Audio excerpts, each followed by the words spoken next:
Let's now move to question number 6. It is fill in the blanks. First part is the product of two numbers is also called its dash. Kids, we know that when we multiply two numbers, we get a multiple of those two numbers. Also, the answer of multiplication is called the product. So you may say that the product of two numbers is also called its multiple. Second part is the common factor of two consecutive numbers is always dash. Now kids, we have just learned that consecutive numbers are the immediate neighbors of each other in forward counting. So let's take an example of number 4 and number 5. These are the consecutive numbers, right? So let's write the factors of 4. The factors of 4 are 1, 2 and 4. And the factors of 5 are 1 and 5. Now kids, here you may observe that 1 is the only number which is the common factor of these numbers, right?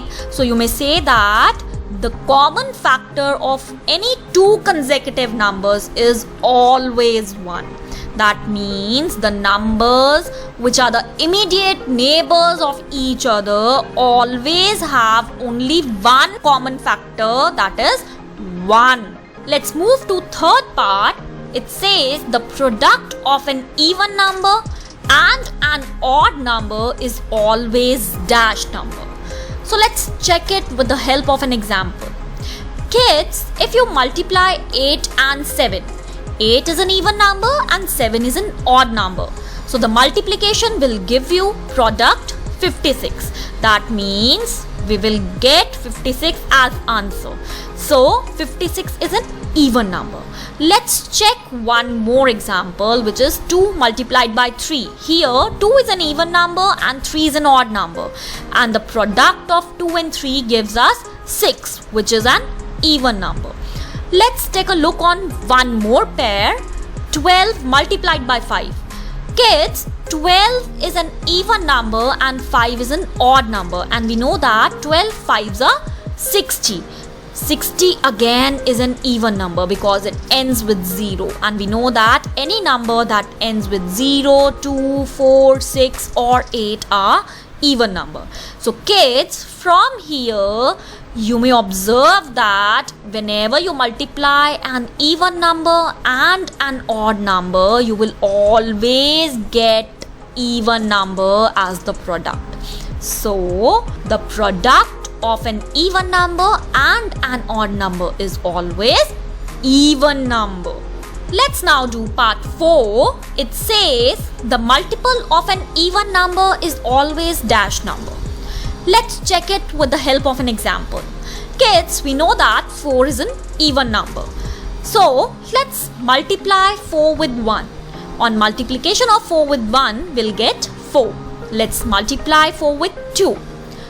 When we multiply 4 with 2, we will get 8. Let's now multiply 4 with 7. When we multiply 4 with 7, we get 28. Kids, here you may observe that the number is ending with an even number. That means the number is an even number. So you may say that whenever you multiply an even number with any other number, the product is always even. And we know that the product of two numbers is the multiple of the number, right? So you may say that the multiple of any even number is always even number. Let's now move to question number 7. It says state true or false. First part is we can find the largest multiple of a number. Kids, as one of the properties of multiples, we have learnt that the multiples of any number are unlimited, or you may say uncountable. That means you can never know which is the largest multiple of a number. So that means this statement is false. Part 2 is a multiple of a number is greater than or equal to the number. And we know that this is one of the properties of multiples, that a multiple of a number is always greater than the number, or it is the number itself. So we may say that this statement is true. Third part says the number 1 is a multiple of every number. Kids, as one of the properties of multiples, we have learnt that every number is a multiple of 1 and smallest multiple of any number is number itself. So that means 1 is not a multiple of every number. Instead, 1 is a factor of every number. Right? And it is the smallest factor of every number. So you may say that this statement is false. Fourth part is 2 is a multiple of both 14 and 16. Kids, we know that a multiple can be greater than the number or it can be equal to the number, but it can never be lesser than a number. So this statement is false. Also, you know that the factor of any number is smaller than the number or it is equal to the number. So you may say that 2 is a factor of both 14 and 16 because both 14 and 16 are even numbers and you may divide both these completely by 2.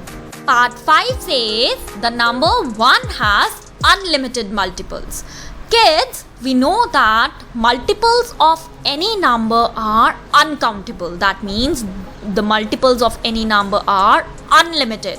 So we may say that it is true for number 1 also. Sixth part is 54 is the 8th multiple of 9. Now kids, in order to check whether 54 is the 8th multiple of 9 or not, we may simply multiply 8 and 9. Right? And we know that 9 8s are 72. So this tells us that the 8th multiple of 9 is 72, not 54. So you may say that this statement is false. And if you divide 54 by 9, the quotient would be 6. So you may say that 54 is the 6th multiple of 9, not 8th.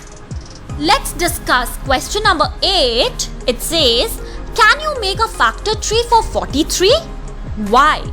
Let's check whether we can make the factor tree for 43 or not. And then we will give a reason for that. So, the first two factors which we will get for 43 would be 1 multiplied by 43 is equal to 43. That means 1 is the smallest and 43 is the greatest factor of number 43. Now, since 43 ends with 3, it cannot be divided by 2. So let's move to number 3. Kids, if you add 4 and 3, you will get 7. 7 is not completely divisible by 3. So that means 3 is also not a factor of 43. If you divide 43 by 4, again it will leave a remainder. That means 4 is also not a factor of 43. If we check by 5, since the number is not ending by 0 or 5, that means 43 is not divisible by 5 also. So kids, you may say that 43 has only two factors, that are 1 and 43. And we know that the numbers which have only two factors, that is 1 and itself, are prime numbers.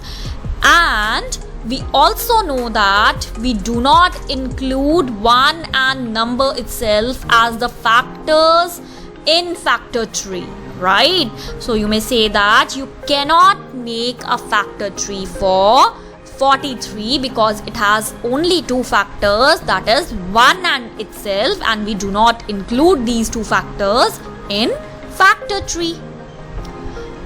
I hope you have got these questions.